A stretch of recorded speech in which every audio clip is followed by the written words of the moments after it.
Boa noite, irmãos. Graça e a paz do nosso Senhor Jesus. É um prazer revê-los aqui na casa do Senhor, nesse local reservado para o culto, depois de alguns dias distantes daqui. É muito bom estarmos reunidos, como o salmista diz, para louvarmos o nome do nosso Deus. Eu gostaria de convidar você a abrir a sua Bíblia um texto maravilhoso da carta de Paulo aos Efésios, capítulo 2. Carta de Paulo aos Efésios, capítulo 2, sob o título do pecado para a salvação pela graça.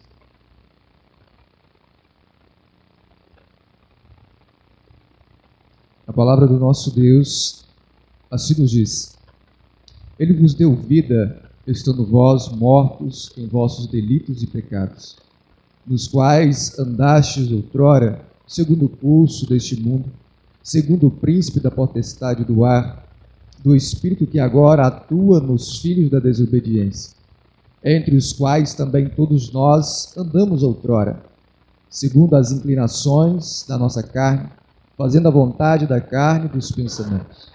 E éramos, por natureza, filhos da ira, como também os demais. Mas Deus, sendo rico em misericórdia, por causa do grande amor com que nos amou, e estando nós mortos em nossos delitos, nos deu vida juntamente com Cristo. Pela graça sois salvos, e juntamente com Ele nos ressuscitou, e nos fez assentar nos lugares celestiais em Cristo Jesus, para mostrar nos séculos vindouros a suprema riqueza da sua graça em bondade para conosco em Cristo Jesus. Porque pela graça sois salvos, mediante a fé, e isto não vem de vós, é um dom de Deus, não de obras, para que ninguém se glorie. Pois somos feitura dele, criados em Cristo Jesus para boas obras, as quais Deus de antemão preparou para que andássemos nelas. Se tem o motivo ao qual nós nos encontramos aqui e podemos glorificar a Deus, é porque estávamos mortos. Ele nos deu vida em Cristo Jesus. Pense, meus queridos, um familiar seu, você fazendo o velório dele, e ele pula do caixão. Assim como nós, aqueles que tiveram a salvação em Cristo Jesus, um dia estávamos espiritualmente no caixão, e aprove ao Senhor manifestar a sua graça em nós, e nós então pulássemos do caixão espiritual para a vida. Então, independente do que você veio em mente para o culto de hoje, cultuar ao Senhor, lembre-se que temos um motivo precioso para louvar o nome dele. Nesse instante, gostaria de convidar ao nosso irmão Jones, que esteja fazendo oração de louvor e adoração ao nome do nosso Deus. E logo em seguida, eles estarão louvando o nome do nosso Deus com um cântico nesse instante. Oremos.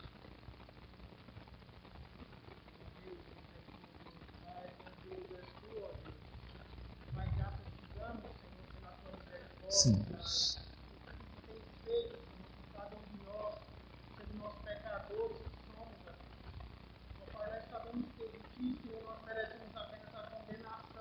Verdade, Deus, misericórdia.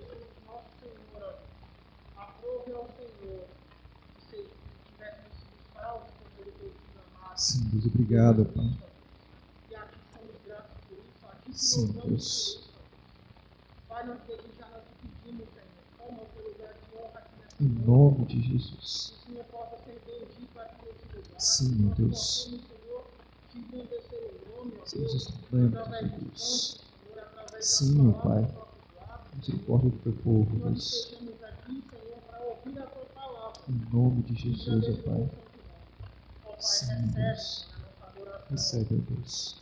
recebe a Fala nossa nosso adoração, coração. possa chegar, Deus, de forma agradável a Ti. Sim, Pai, tem De misericórdia cada de nós. cântico, de cada louvor, de cada oração aqui feita hoje nesse Seja lugar, agradável a Ti, possa ó ser bom Deus. pela graça.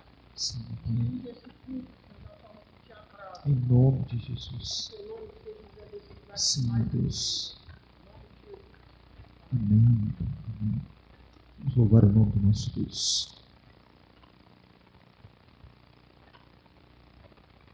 Vamos com o coração agradecidos ao Senhor, cantar o hino de gratidão, o hino do nosso cenário, hino de número 62. Graças te dou por tudo que me deste.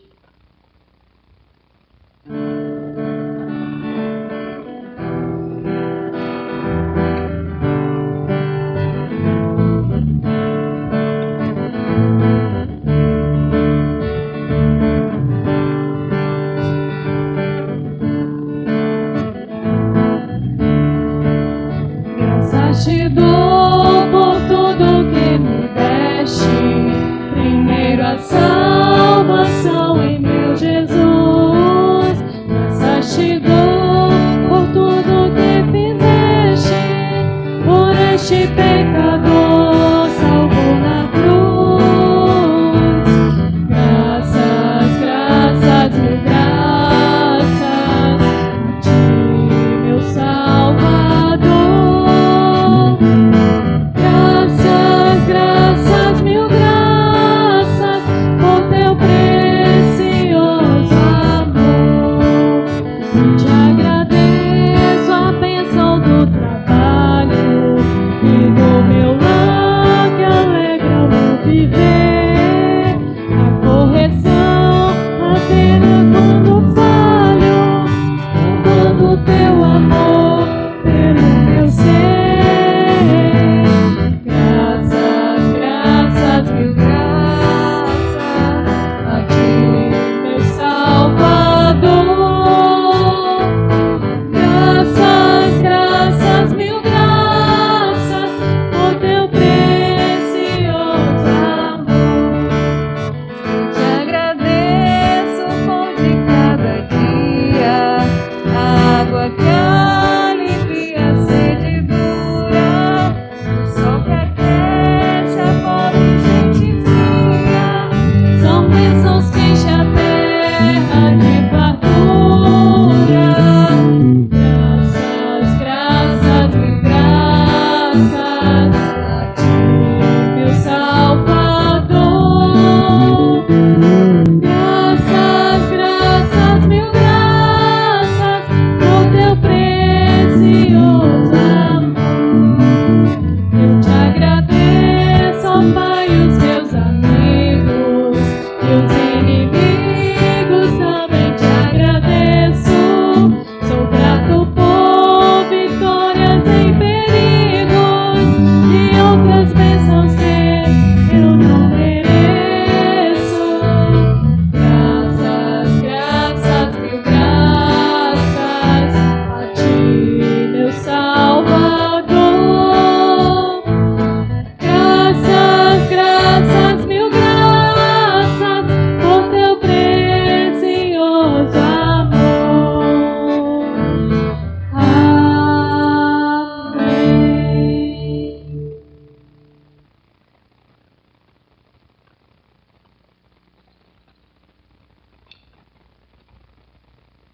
Com o coração contrito diante do nosso Deus, gostaria que você abrisse sua Bíblia no Salmo de número 139, Deus onisciente e onipotente. Salmo de número 139.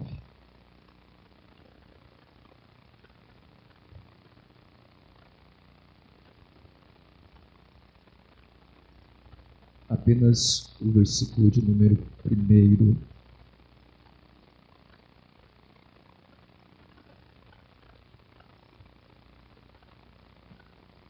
Assim nos diz a palavra do nosso Deus.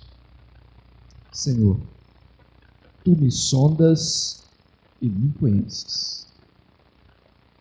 Esses dois verbos expressam o conhecimento que Deus tem de cada um de nós, do nosso coração, do intento. E nesse momento onde nós temos a oportunidade de confessar os nossos pecados, de colocar o nosso coração diante de Deus, não se limite a pensar no que as pessoas pensam de você, o que o seu vizinho pensa de você, seus pais, as pessoas da igreja. Não. O mais importante está expresso aqui. Aquilo que o Senhor conhece de nós. Isso é tão importante porque para o vizinho, para o pai, para a mãe, para a igreja, nós até podemos esconder coisas. Podemos apresentar algo que nós não somos, mas o Senhor, assim como Cristo fez com aquela figueira, Ele faz com o nosso coração. Ele sonda, penetra, conhece e sabe. Se o que sai dos nossos lábios é de fato verdade, se a nossa conduta corresponde de fato àquilo que cremos, e Ele é aquele ao qual nós realmente devemos nos preocupar com o que Ele pensa de nós. Então, nesse instante, faça essa reflexão, o que o Senhor tem pensado de cada um de nós, tem pensado de você. O que você tem feito, que porventura ninguém sabe, mas tem atormentado a sua mente, é um momento oportuno para você colocar diante de Deus. E nesse instante, teremos um minuto de silêncio e você poderá falar com Deus. E logo em seguida, eu peço à nossa irmã Bruna que esteja elevando de forma comunitária toda a congregação diante de Deus, o Deus que nos sonda, nos vê e nos conhece. Nesse instante você tem aí um minuto para falar com o Senhor, colocar diante dele a sua vida.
Pai Santo e amado, nós somos gratos, Deus, a Ti por mais um dia.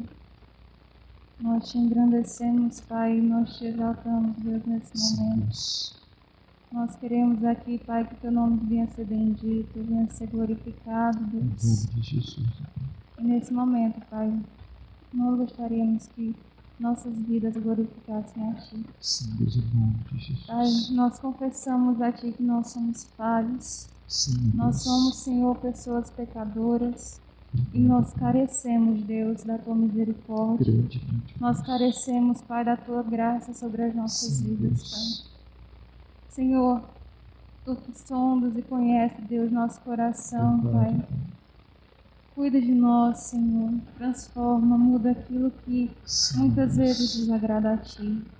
Pai, tira aquilo que não é Teu, Pai. Coloca cada vez mais, nos enche do Teu amor. Sim, Nos enche, Deus, da Tua graça, da Tua misericórdia. Em nome Nos de enche, Jesus, Senhor, Deus. daquilo que vai adorar e exaltar o Teu nome, Senhor. Sim, Porque é para isso que nós estamos aqui. Para servir a Ti, para Te engrandecer, Pai. Porque Tu és merecedor, Deus, de toda honra e toda glória. verdade, Deus. Pai, nós, aqui nesse momento, nós cremos que o Senhor nos ouve. Nós cremos que o Senhor faz, Deus, a Tua obra sobre as Sim, nossas Deus. vidas. E nós Te engrandecemos, Deus, Em pela nome de misericórdia que o Jesus, Senhor Deus. derrama sobre nós. É isso que eu te oro, Pai, e desde já te agradeço, em nome santo e precioso de Jesus. Amém. Ainda em espírito de contrição, vamos louvar o nome do nosso Deus com mais um cântico. E esse momento de liturgia agora, o grupo de louvor irá conduzir.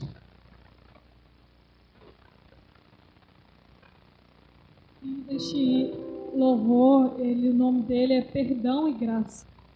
Ele fala: confesso a ti, Senhor, que fraco eu sou, tão fraco eu sou, mais forte tu és.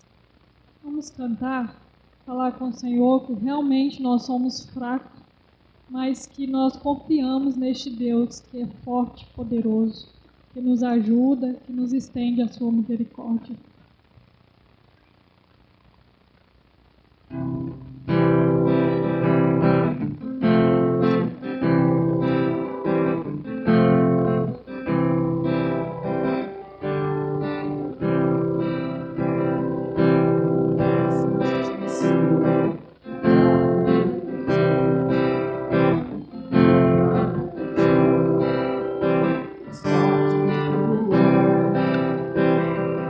Eu venho a ti, Senhor, sem nada pra dar.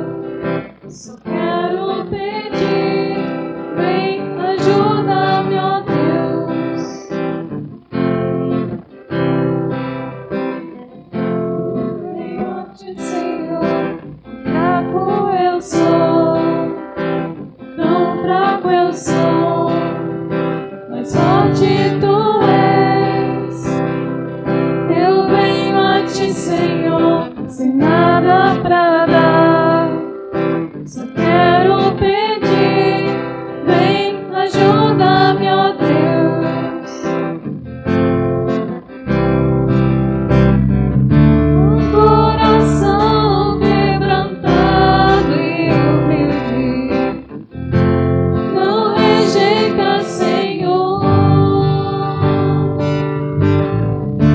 Estenda a mim tua graça e deixe teu amor fluir. Com misericórdia nós clamamos. Vai chover perdão e graça sobre mim, perdão e graça. Me lava-me, Senhor, pois hoje eu preciso do teu amor. Vai chover perdão e graça sobre mim, perdão e graça. Me lava-me, Senhor, pois hoje eu preciso do teu amor.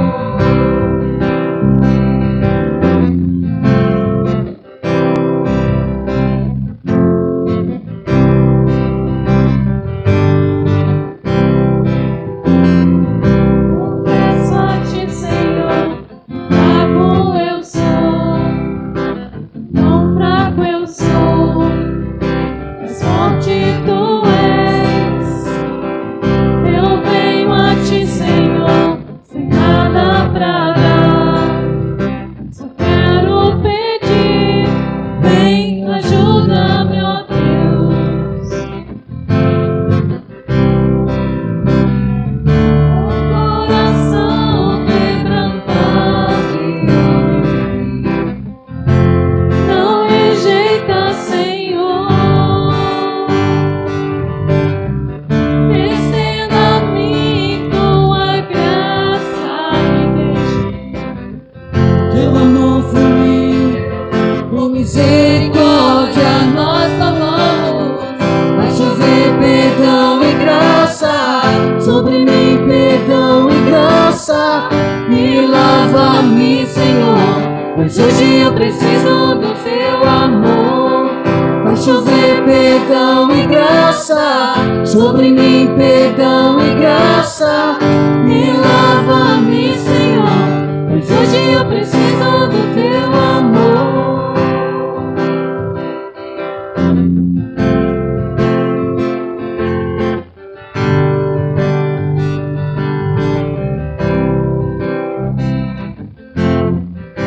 Se pedimos, tu virás, tua chuva derramarás.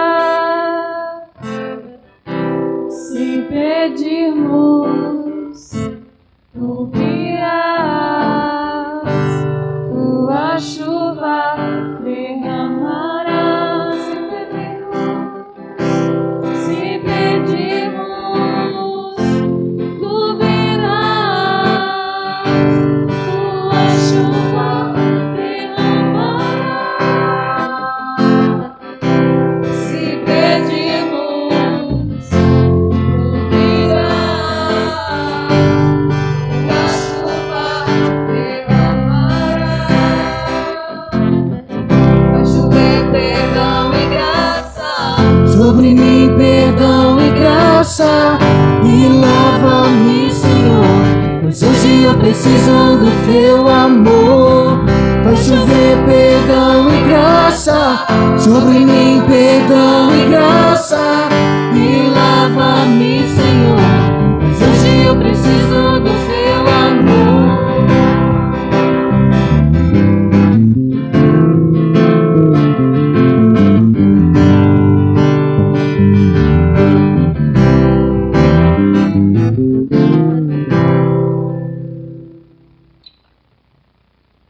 Continuando este momento de louvor ao Senhor, você que trouxe seus dízimos e suas ofertas, é a hora de depositar no gasofilácio para a casa do Senhor.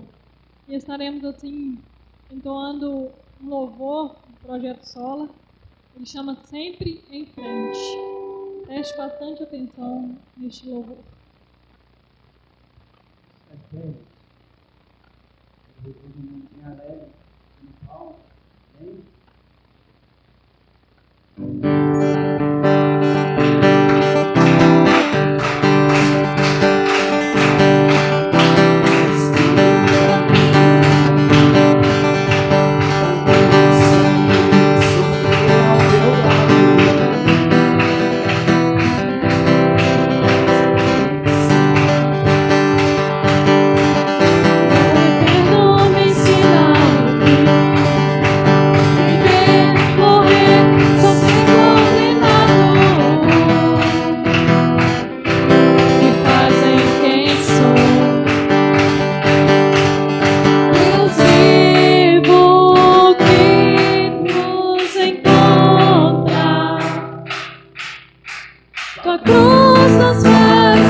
Este último louvor, ele nos fala: nada vai me separar, mesmo se eu me abalar, teu amor não falha.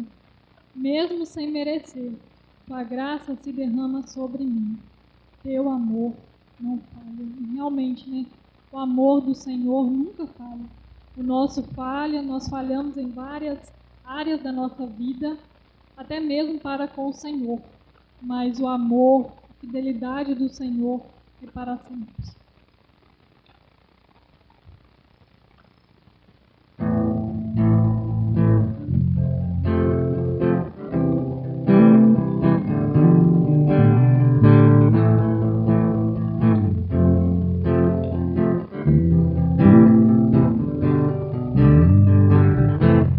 Nada vai me separar, mesmo se eu me abalar, teu amor não falha.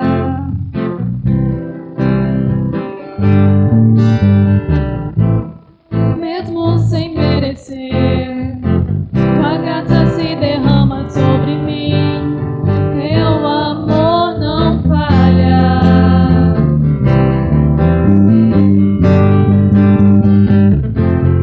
Tu és o mesmo pra sempre, teu amor não muda. Se o choro dura uma noite, a alegria vem pela manhã. Se o mar se enfurecer, eu não tenho que temer, porque eu sei que me amas. Teu amor não falha, falha não, não. Teu amor não falha, falha não, não. Se o vento é forte e profundo mar, tua presença vem me amparar. Teu amor não falha.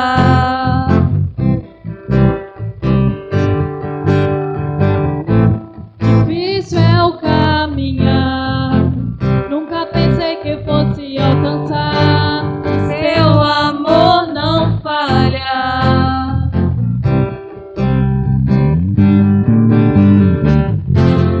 Tu és o mesmo pra sempre, teu amor não muda. Se o choro dura uma noite, a alegria vem pela manhã.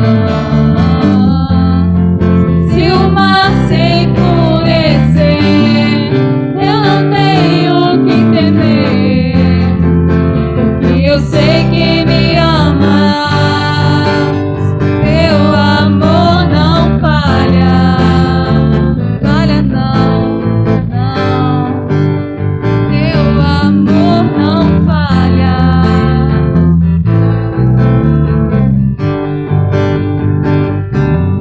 Fazes que tudo coopere para o meu bem. Tu fazes que tudo coopere para o meu bem. Fazes que tudo coopere para o meu bem. Fazes que tudo coopere para o meu bem. Tu és o mesmo pra sempre, teu amor não muda. Se o choro dura uma noite, a alegria vem pela manhã. Se o mar se enfurecer, eu não tenho que temer, porque eu sei que me amas. Teu amor não falha, falha não, não. Teu amor não falha, falha não, não. Teu amor não falha.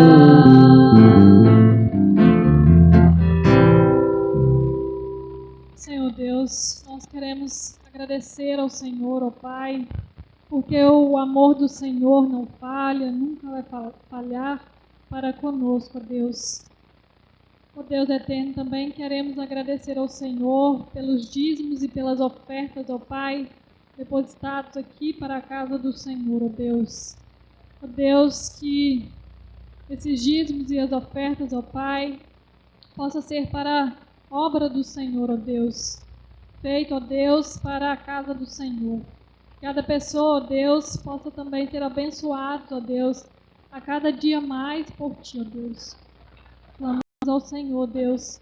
Pedimos ao Senhor agora essa parte tão importante também do culto, a hora, ó Deus, da meditação na palavra do Senhor. Nos ajude, Deus, nos dê atenção, que a palavra do Senhor, ó Deus, venha transformar, mudar, ó Deus, o nosso coração. Venha nos ajudar, ó Deus, a nos mostrar os nossos pecados e também, ó Deus, a ter mudança de vida. Nos ajude, Deus, a entender a Tua palavra. Que o Espírito Santo do Senhor possa abrir os nossos olhos, os nossos ouvidos, nos dar entendimento, ó Pai. Tem misericórdia de nós. Ó Deus, nós clamamos ao Senhor e agradecemos, Pai, por tudo em nome de Jesus. Amém.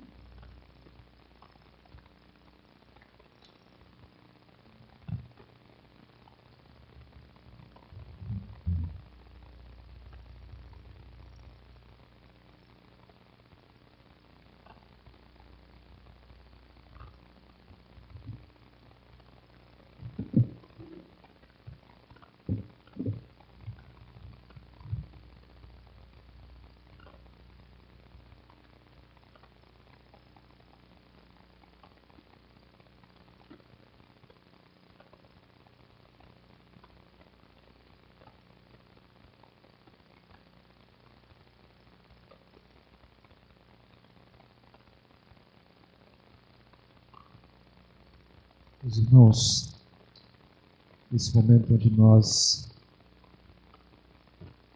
iremos nos deleitar com aquilo que o Senhor deseja falar conosco nessa noite, gostaria que você abrisse a sua Bíblia no livro de Ezequiel, capítulo 37.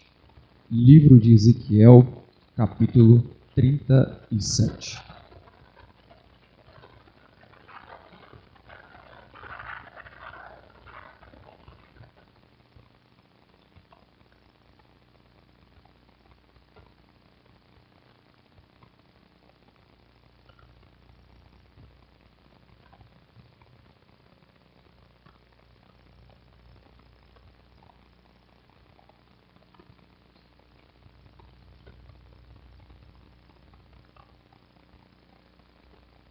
Assim nos diz a palavra do nosso Deus. Veio sobre mim a mão do Senhor. Ele me levou pelo Espírito do Senhor e me deixou no meio de um vale que estava cheio de ossos e me fez andar ao redor deles. Eram muito numerosos na superfície do vale e estavam sequíssimos. Então me perguntou: Filho do homem, acaso poderão reviver estes ossos? Respondi: Senhor Deus, tu sabes. Disse-me ele: profetiza a esses ossos e dize-lhes: ossos secos, ouve a palavra do Senhor.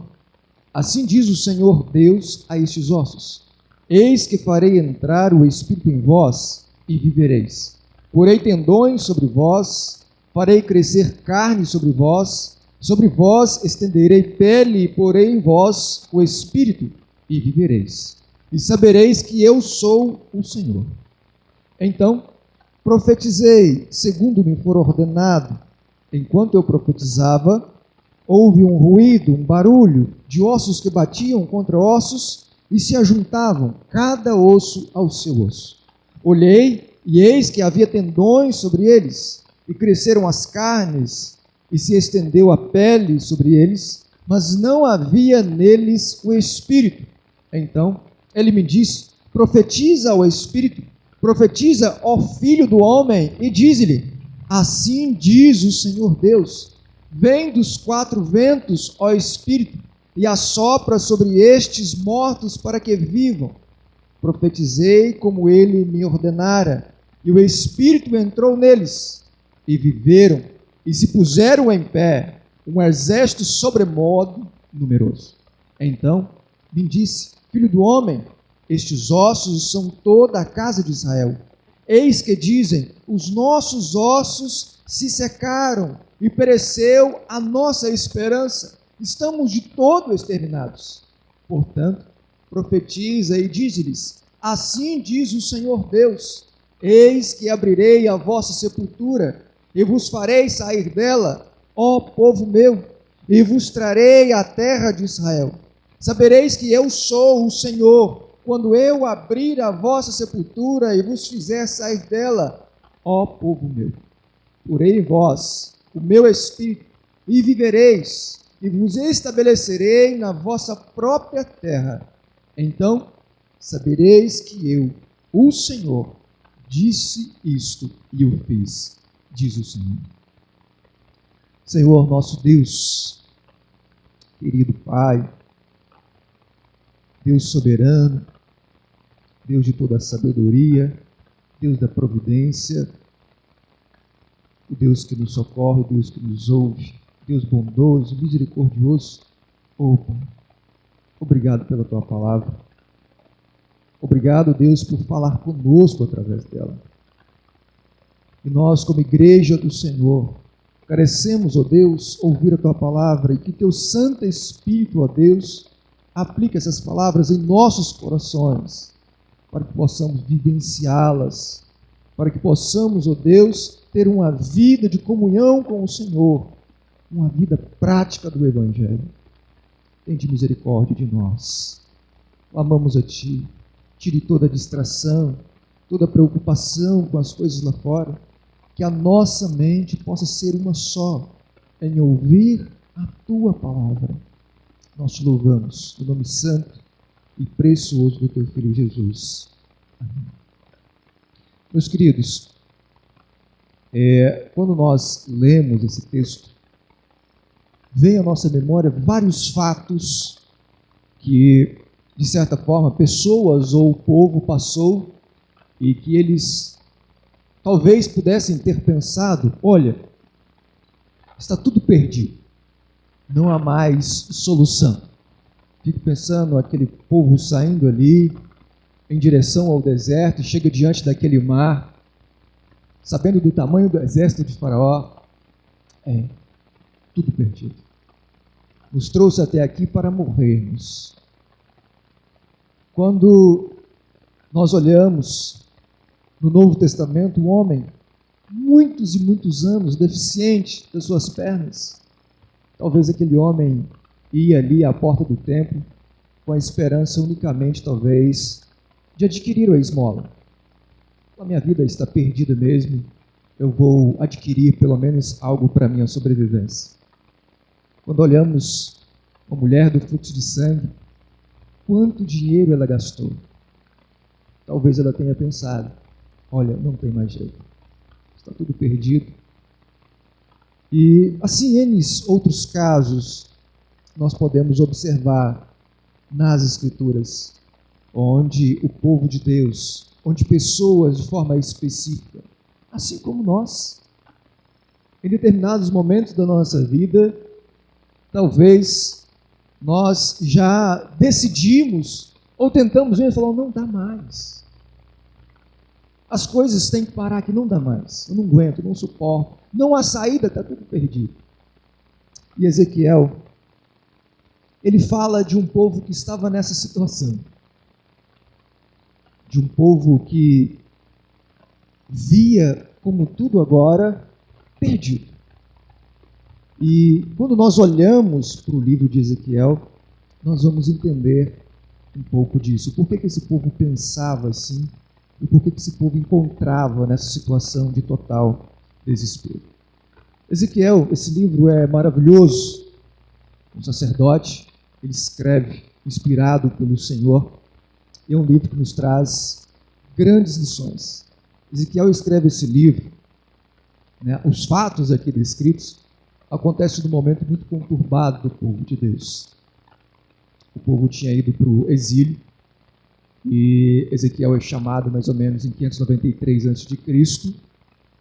E ele estava profetizando, falando para o povo: olha, vocês devem se converter, vocês devem se arrepender do que vocês têm praticado diante do Senhor, as coisas as quais vocês têm feito contra o Senhor, e entre elas, idolatria, que é tanto mencionado. Mas, de fato, isso não aconteceu. E então, ele vive durante o seu ministério, o Senhor fala: olha, sua mulher vai morrer hoje. E o fato da mulher dele exemplificaria o que iria acontecer com Jerusalém. Porque o povo, mesmo no exílio, o povo ainda acreditava nos falsos profetas, de que Jerusalém não seria destruído, de que o templo também não seria destruído. Quando nós lemos Jeremias, nós vemos isso. Não, vocês vão ficar aí poucos meses ou poucos anos, enquanto a palavra do Senhor era 70 anos. Então, quando a morte da esposa dele acontece, o Senhor diz: olha, quando eles perguntarem o que isso exemplifica, fale, e será a queda de Jerusalém. Assim acontecerá com a cidade. E quando nós caminhamos o livro de Ezequiel, nós vamos ver isso no capítulo 33, que literalmente, quando foge um de Jerusalém, chega no exílio e diz: Jerusalém caiu. Um povo que até então estava agarrando a sua esperança, com o coração duro ali, querendo ouvir os falsos profetas. Então toda a esperança que aquele povo tinha, a gente não pode esquecer o quanto agarrado eles eram à cidade, se tornaram a cidade como se fosse uma cidade idólatra ali, portanto que eles adoravam e adoravam o templo, em vez de adorar o Senhor da cidade e o Senhor do templo. Então quando eles ouvem que a cidade tinha caído, pensem no tamanho do desespero dessas pessoas. Talvez eles pensem: não só a cidade caiu, como tudo que Jeremias falou, tudo que Ezequiel falou, então vai acontecer. Então é verdade. O livro de Ezequiel, ele reparte-se em 3 grandes blocos. Quando você lê isso, você vai ver justamente aqui o julgamento de Judá, as nações pagãs e as futuras bênçãos do concerto de Deus com o seu povo, que começa aqui no capítulo 36. Então há essas sessões de julgamento, mas há também a esperança sobre o povo, sobre a nação, porque, convenhamos, nós vivemos porque temos esperança. E é uma esperança viva. E esse povo também necessitava dessa esperança. E o capítulo 37 é um dos capítulos talvez mais conhecidos de Ezequiel. E menciona justamente o fruto dessa esperança, aquém de um povo que estava distante do Senhor, de um povo que tinha afastado do Senhor por causa dos seus pecados, que preferiu reconhecer outros deuses falsos do que reconhecer o próprio Deus. Mas o Senhor aqui manifesta a sua graça a esse povo.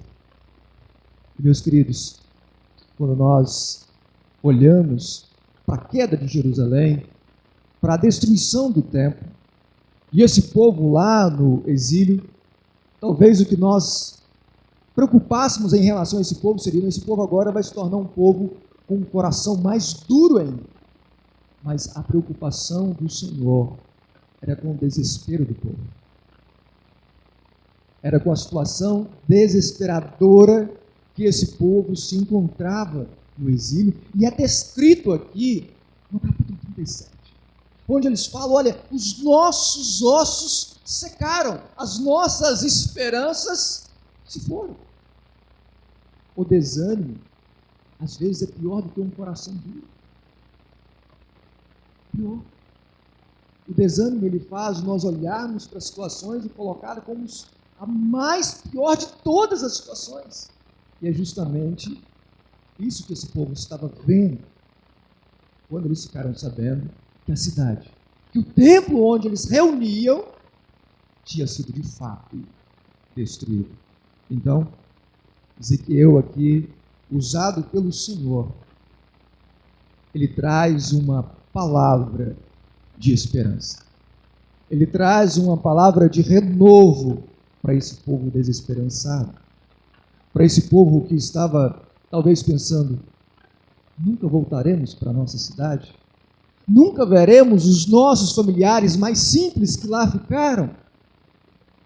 Mas Ezequiel, usado pelo Senhor, não só vai mostrar que o Senhor agiria na vida daquele povo, como vai dizer, olha, as promessas as quais o Senhor estabeleceu para serem cumpridas em vocês, através de vocês, elas acontecerão. Essa é a mensagem de esperança a qual Ezequiel injeta nesse povo e demonstra a eles, olha, acredite. Porque assim como esse povo, nós temos a tendência, às vezes, de olhar para a nossa vida e perguntar, será que o Senhor vai usar um vaso assim como eu? Meus queridos, o Senhor nos molda, o Senhor nos transforma, o Senhor nos renova, o Senhor pega ossos sequíssimos e dá vida a eles. Assim como Ele fez com esse povo, assim Ele faz conosco. E diante disso, olhando para essa situação a qual Ezequiel estava de frente, a qual ele vendo ali o desespero do seu próprio povo, mesmo tendo falado até esse instante, mesmo tendo profetizado até esse instante, afastem-se do pecado de vocês, pois senão isso irá acontecer. Mesmo vendo tudo isso, e o povo se distanciando do Senhor, endurecendo o seu coração, Ezequiel agora participa da segunda parte, de injetar a esperança. Então, olhando, meus queridos, por exemplo, pelos exemplos citados no começo, talvez por um exemplo da sua própria vida, no momento onde você se viu totalmente perdido, sem saída, assim como esse povo estava agora, distante de casa, distante das suas terras, muitos distantes dos seus familiares, estabelecendo-se numa cidade, num país totalmente diferente, vendo-se cumprir toda a punição a qual o Senhor tinha estabelecido, esse povo estava literalmente abatido. Quando nós lemos, se eu não me engano, o Salmo 136, eles vão falar, nós não queremos cantar, nós vamos pendurar os nossos instrumentos. O nosso coração está totalmente triste, desesperançado.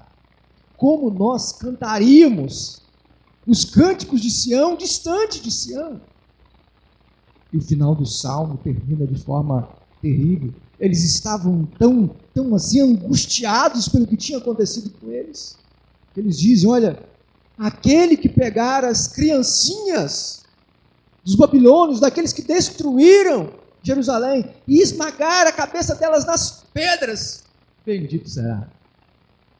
Está escrito dessa forma. Tão angustiado que estava o povo, tão desesperançado que eles estavam. Mas nem tudo está perdido. Nem tudo está perdido. Quando o Senhor entra na história, quando o Senhor entra na nossa vida, não nós na dele, mas Ele entra na nossa vida, meus queridos, nada é impossível. O Senhor Jesus Cristo disse isso. Nada é impossível. E quando nós olhamos para esse texto, a visão a qual Ezequiel teve, nós vamos ver justamente isso. Nem tudo está perdido. Primeiro, o Espírito de Deus dá vida a partir da morte. Nem tudo está perdido. O Espírito de Deus dá vida a partir da morte. Os versículos de 1 a 6 nos diz, olha, veio sobre mim a mão do Senhor. Ele me levou pelo Espírito do Senhor e me deixou no meio de um vale que estava cheio de ossos e me fez andar ao redor deles. Eram muito numerosos na superfície do vale e estavam sequíssimos. Então me perguntou, filho do homem, acaso poderão reviver estes ossos diante dessa situação? Respondi, Senhor Deus, tu sabes. Disse-me ele, profetiza esses ossos e dize-lhes, ossos secos, ouve a palavra do Senhor. Assim diz o Senhor Deus a estes ossos, eis que farei entrar o Espírito em vós, e vivereis, porei tendões sobre vós, farei crescer carne sobre vós estenderei pele, e porei em vós o Espírito, e vivereis. E sabereis que eu sou o Senhor. Meus queridos, que visão de Ezequiel. Todo o livro de Ezequiel, as suas visões, elas são espetaculares. Mas quando nós olhamos aqui para essa visão de Ezequiel, é uma visão, uma mistura de algo maravilhoso com algo terrível, desesperançoso. Eu não sei você, mas uma vez que eu vi um osso saindo do cemitério assim, porque na nossa região de Minas é montanhoso, né? Uma vez que eu vi um osso saindo do cemitério assim, meu Deus, que coisa. Agora imagina a visão desse cemitério a céu aberto que Deus deu a Ezequiel. E o texto vai dizer que não eram poucos ossos. O texto vai dizer que formava-se um exército. Eram muitos ossos. O Senhor, então, o conduz aqui a esta visão. E algo triste nessa visão, ainda mais triste do que ver esses ossos, é a descrição dos ossos. Não era qualquer espécie ou tipo de osso que estavam ali, eram ossos sequíssimos. A impressão que se dá é que se batesse um vento de agosto naqueles ossos, eles virariam pó. De tão secos que aqueles ossos estavam. Olha que o Senhor tem o cuidado de nos mostrar que esses ossos não só estavam secos, mas sequíssimos. Expressando aqui a situação a qual aquele povo estava. O exército de Nabucodonosor destruiu Jerusalém e todas as esperanças de Judá. Todas. Aquele povo não teve como reagir diante de uma permissão do Senhor. Quando lemos, por exemplo, Daniel, nós vamos ver isso. O Senhor avisou, o Senhor exortou, o Senhor chamou aquele povo ao arrependimento. E eles não arredaram o pé do coração corrupto, do coração idólatra diante de Deus. Então, o que veio acontecer, o Senhor permitiu que Nabucodonosor fosse até ali, não só capturasse, levasse o seu povo por correntes cativas, mas que destruísse aquilo que aquele povo tanto amava, que era a cidade e o templo. Amavam tanto que amavam mais do que o próprio Senhor do templo. E esse povo, então, estava agora sobre o poderio de um homem que tinha um poder mundial. Estava ali diante de uma situação, quando nós lemos, como eu disse, o Salmo 136, quando você lê a história do povo de Deus, o que o rei fez e como eram levados os cativos, normalmente em fila de 5 até mais ou menos ali 10 pessoas, eles amarravam ou acorrentavam esses homens e eles iam a pé até a cidade onde eles se tornariam cativos. Então, os historiadores dizem que muitos desses homens, dessas pessoas, pavimentaram o deserto até a Babilônia com ossos do povo de Deus. Pessoas que morriam, tem 5 na fileira, se um morre, o exército babilônico não parava para cortar ou tirar aquele e deixar no deserto. Os outros tinham que arrastá-lo. Então diz que vários morreram e o caminho de Jerusalém até a Babilônia foi pavimentado com ossos do povo de Deus. E uma das coisas mais tristes do povo judeu era não ser enterrado, era ficar sob sol. Então esse povo ele foi totalmente envergonhado, assim como o Senhor disse que faria, como nós lemos, por exemplo, Oséias, como estou lendo esses dias. O Senhor diz que os deixaria nus. O Senhor trata a nação como uma noiva, como uma esposa. Eu vou deixá-la nua. Você vai ser envergonhada diante de todas as nações por causa dos seus pecados. E assim o Senhor disse. E assim o Senhor o fez. Então, quando nós olhamos essa situação a qual esse povo estava submetido, era realmente uma situação desesperadora. Era um olhar para tudo que tinha acontecido, para a quantidade de morte que tinha acontecido, casas destruídas, cidade destruída, o local que representava a habitação de Deus destruído. O que mais pode acontecer conosco aqui nesse local? Mas algo interessante vai acontecer. Deus ia dar vida a esses ossos. Deus ia dar vida a esse povo desesperançado. A esse povo que pensava que não tinha mais alternativa, mas o Senhor, de forma pitoresca, o Senhor está prometendo enviar o seu Espírito para reviver esse povo. Aqueles aos quais os pecados tinham os consumido, toda a carne. O Senhor diz, olha, enviarei o meu Espírito, elevarei a nação de Judá da morte espiritual, como nós mencionamos em Efésios, para a vida espiritual. E a intenção disso tudo não é para a nossa glória, não para a glória desse povo, de forma especial o Senhor diz, olha, e através deste milagre, através da transformação que eu provocarei no coração de vocês, vocês saberão que eu sou o Senhor. Esse povo tinha uma cidade para morar, casas, comida, provisão, bênçãos prometidas sobre eles, mas eles preferiram adorar outros deuses. Meus queridos, não é um povo diferente de nós. Nós temos um local para reunir, nós temos família, um lar, provisão do Senhor, uns muito, outros menos, mas o Senhor sabe daquilo que necessitamos. Mas quantas vezes o nosso coração está nem só dividido, mas está devotado a outros deuses. Às vezes, o Deus somos nós. O melhor tempo é para nós. O melhor dos nossos recursos, eu não falo recursos somente financeiros, recursos de fazer algo, nós investimos no melhor para nós.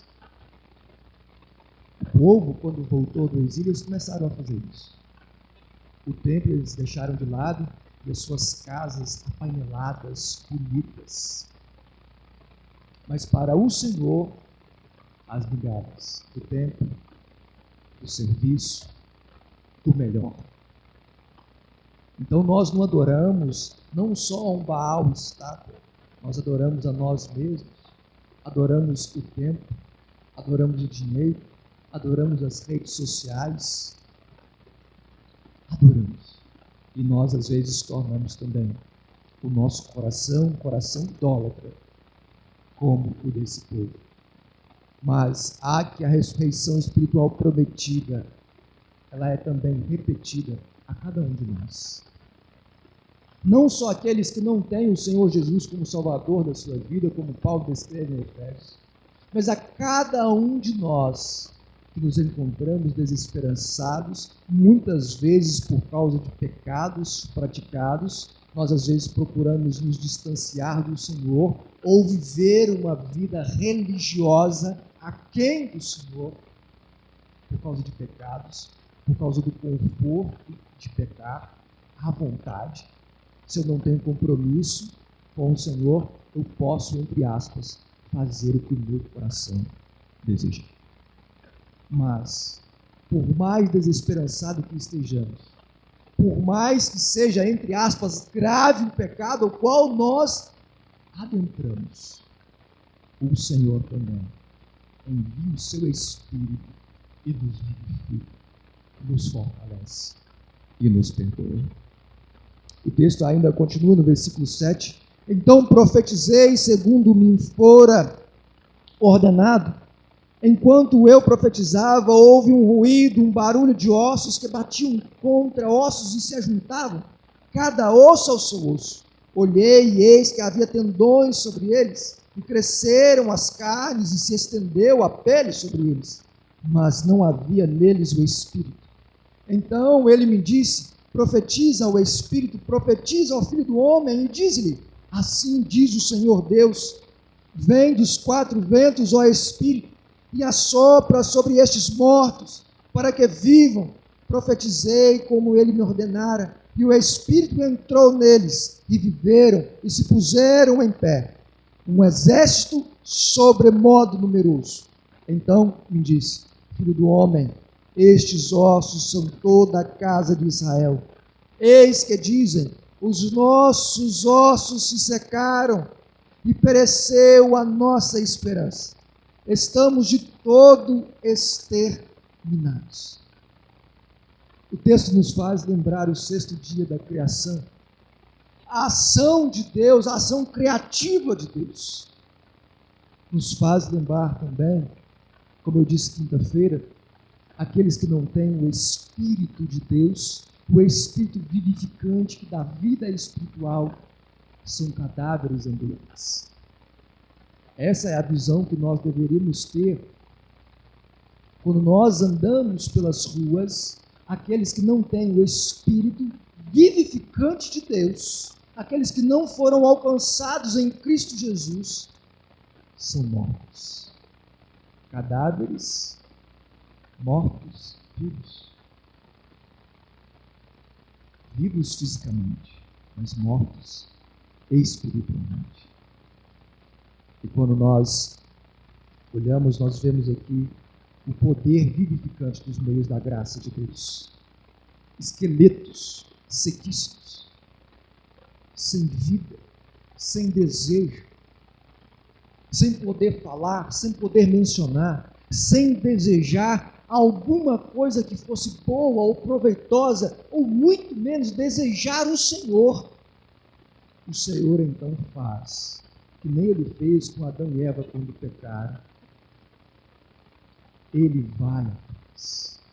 Não somos nós, não são os ossos sequíssimos, não são os cadáveres que vão ao Deus vivo, mas é o Deus vivo que vai até os cadáveres.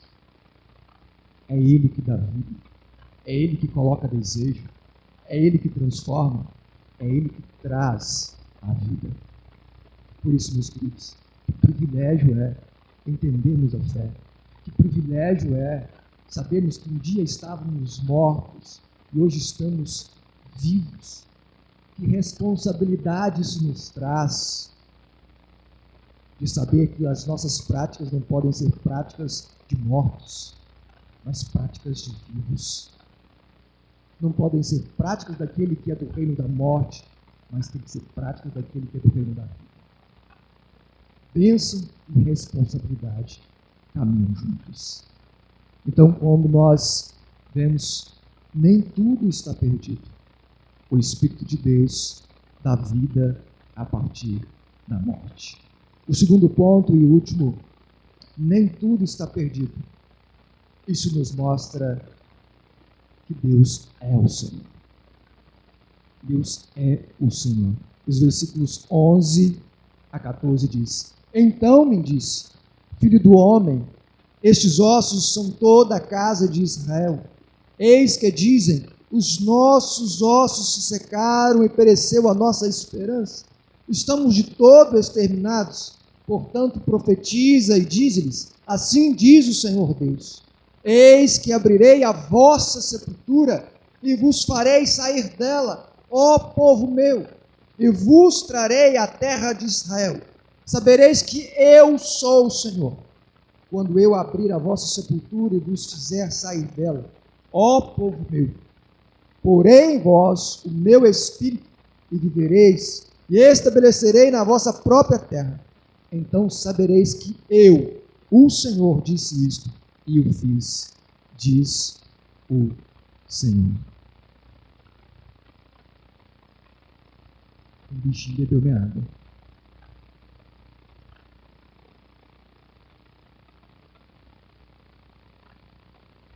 Meus queridos, quando você lê esse texto, você consegue perceber o desespero desse povo. O desespero de você Vamos supor você ir para a Venezuela hoje, distante de casa, sem um lar, sem celular, sem Facebook, sem WhatsApp, sem Instagram, sem YouTube. Nada dessas coisas. Familiares seus que ficaram para trás. Notícias que chegam das piores, das mais terríveis. Olha, tem morrido gente. A cidade tem sido destruída. O tempo caindo. Pense, nós estamos na Venezuela e vamos todos e falamos assim, olha, os seus familiares que ficaram lá, muitos já morreram. Seus primos morreram. Invadiram Mauriti, destruíram a igreja presbiteriana, jogou aqui tudo no chão, virou tudo montudo. Pensa essas notícias chegando para nós. Assim, para nós vermos e percebemos de longe o que esse povo estava passando. Quando nós perdemos o emprego, nós desesperamos. Agora, imagina você perder tudo. A casa que você construiu, a terra que você já herda várias gerações, família toda, um para um canto, um para o outro. Tudo isso. Olha, e a notícia? Vocês ficaram aí por 70 anos. Ou seja, aqueles que já estavam velhos, morreremos longe da nossa terra. Longe da nossa terra. Essa era a situação desse povo. Mas eu creio que muitos daqueles que riram da promessa de Deus, agora não riam mais. Aqueles que tinham brincado com as profecias, com as palavras de Jeremias, com as palavras de Oséias, com as palavras de Ezequiel, eles não brincavam mais. Eles sabiam que, de fato, tudo aquilo tinha acontecido. E, de repente, esse povo, então, começa talvez a perguntar. Mas a nossa esperança está cortada, a nossa esperança pereceu. Tudo aquilo, então, que o Senhor tinha prometido para nós, também será destruído por causa do nosso pecado, por causa da nossa rebeldia. A promessa do Messias, será que tudo isso foi em vão? Será que tudo isso agora se esvai, se perdeu por causa da nossa situação? São muitos questionamentos que esse povo talvez fazia naquela situação. Eu creio que nós também faríamos. Mas nós notamos aqui o maravilhoso conforto em duas simples palavras que talvez nós lemos e passa desapercebido em meio a essa toda desconfiança do povo, em meio a essa situação a qual eles estavam aprofundados em pecados, distante do Senhor, estavam no exílio, distante da sua terra. O Senhor, por duas vezes no final desse texto, ele diz: meu povo. Quando as pessoas nos tratam mal, quando as pessoas se rebelam contra nós, às vezes era o nosso amigo e nós dizemos: olha, aquele ali não é meu amigo, mas não. Mas o Senhor, um povo que havia se rebelado contra ele, um povo que tinha ido para o exílio por não ouvir ele, ele diz: meu povo. Meus queridos, que palavra! É o mesmo que nós, todo destruído por algo que nós acabamos de cometer, e profundamente destruídos ali, olharmos para as Escrituras e o Senhor dizer: em Cristo Jesus, meu filho. Essa era a verdade aqui revelada para esse povo, que apesar da derrota militar e do exílio, deveria ter marcado a morte de Judá como nação, mas Deus, iria restaurar seu povo para a terra da promessa. E esse versículo 14, ele termina de forma surpreendente. Onde você que entende um pouco de português, o pronome aqui literalmente enfatiza o sujeito ao qual estava fazendo a promessa. Eu, o Senhor, é que disse, é que cumpre, é que falei. Não é o seu pastor, não é a sua liderança, não é Ezequiel, não é Jeremias ou qualquer outro profeta. Ele deixa claro, eu, o Senhor, cumprirei o que eu disse. Apesar de vocês, eu irei chamá-los à vida, chamá-los da sepultura, transformá-los, mudar o coração de vocês, fazer uma aliança com vocês. Como está escrito em Oséias, eternamente casarei com você. Encerrando, algumas coisas práticas nós podemos extrair desse texto para a nossa vida. Como aqui, poderosamente, esse texto mantém diante de nós a imagem do que o pecado faz conosco.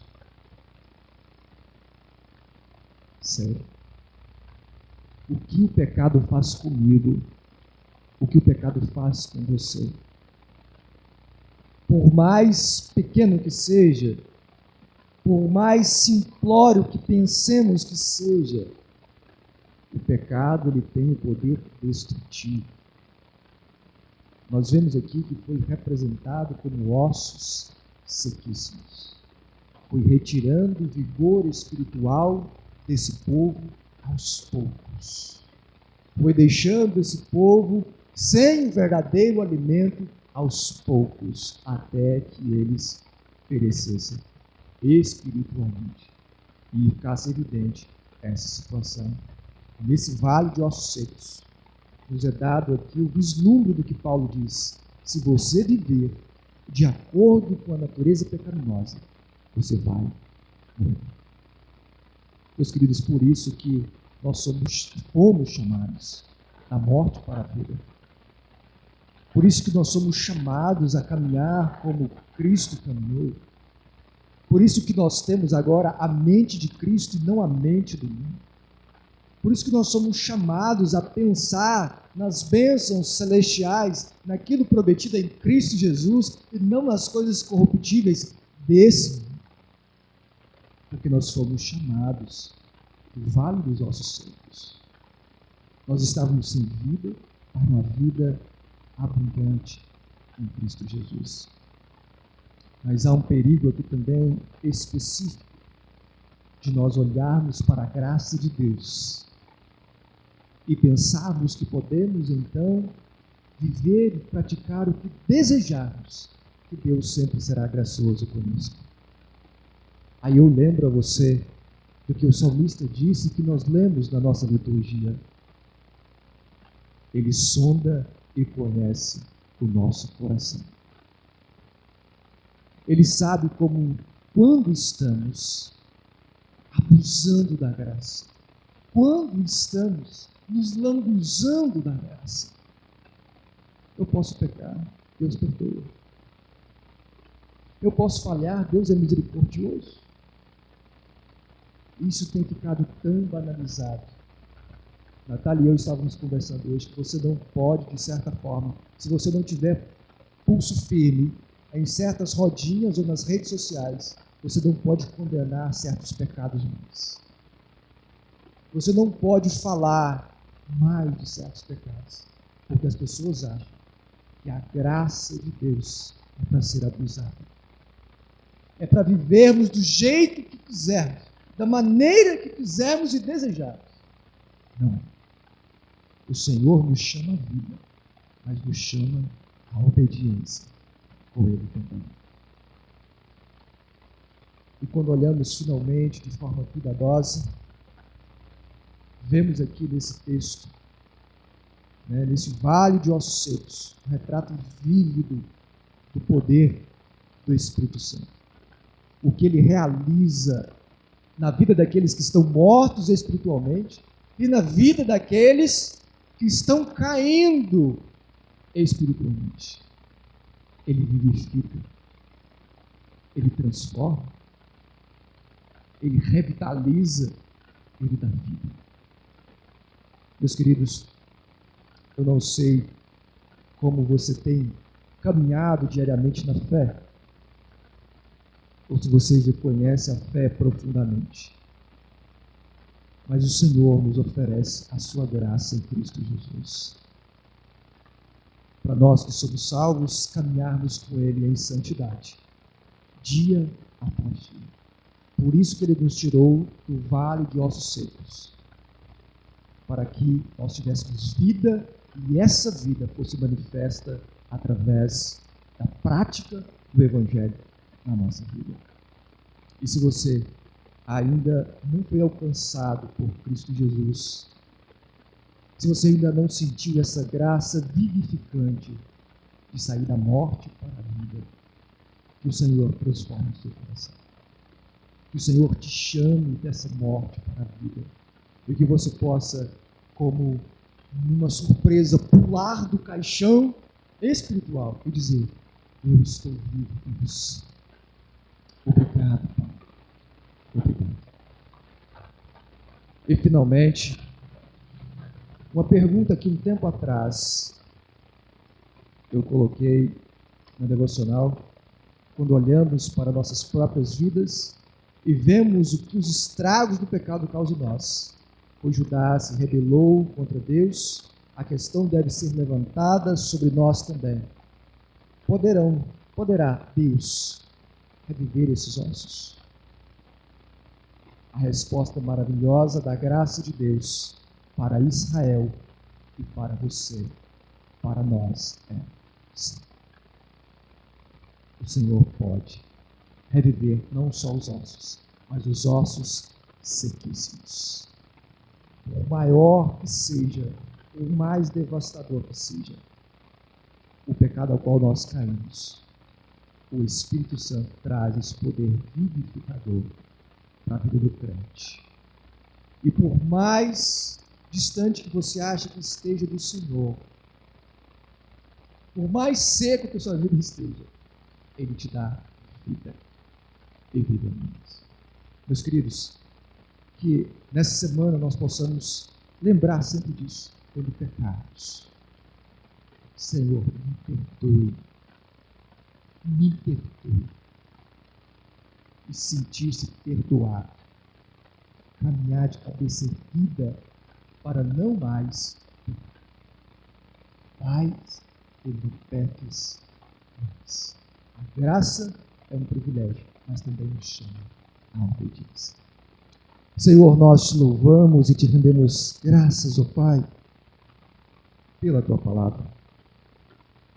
De forma maravilhosa, o Senhor usa, ó Deus, um instrumento, ó Pai, assim, ó Deus, miserável diante do Senhor, como eu, Deus, para transmitir a graça maravilhosa e abundante do Senhor. O Senhor usou aqui essa noite pecadores para louvar o teu santo nome. Mas pecadores, ó Deus, que se acham vivos em Cristo Jesus. Foram alcançados pela tua graça maravilhosa, poderosa. Ó Senhor, como nós carecemos constantemente dessa tua graça abundante em nossas vidas, para que possamos santificar o teu santo nome nas nossas atitudes e na nossa conduta diante do povo, testemunhar de ti, ó Deus. Ó Deus, nós clamamos ao Senhor que o teu Santo Espírito também seja derramado sobre essa cidade, que ossos, ó Deus, venham ter vida, ó Pai.